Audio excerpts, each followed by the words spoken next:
এই যে এই জায়গায় যেখানে আমি মাছ ধরতে আসছি, এখানে একটা ব্রিজের মতো আছে। এই যে পানি যাইতেছে এই দিক দিয়ে, ঠিক আছে। ওই যে পানি আসতেছে এই দিক থেকে। ওই যে আমগো বড় একটা ফিশারির কথা বলছিলাম, ওইটা ওই দিকে, ওই দিক দিয়ে ওই যে গাছটি দেওয়া যায়। এটা এনে যে ঘর, এই ঘর আমাদের ফিশারির ঘর, ঠিক আছে। এই যে এখানে আমার স্যান্ডেলগুলো রাখবো, রেখে এখানে আমি এই পানিতে এখন আমার লেংড়ি কাচতে হবে। এই যে ফেনাগুলো আটকে রয়েছে দেখছেন, ওই যে কুটটা দেখা যায় এখান থেকে লম্বা, বা ওই যে এই যে পুরাটাই জাল।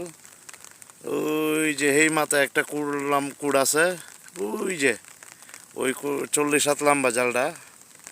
তো দুই দিক দিয়ে মাছ লাগে থাকে, প্রতিদিনই প্রায় 2-3 কেজি মাছ লাগে, এটাই আর কি।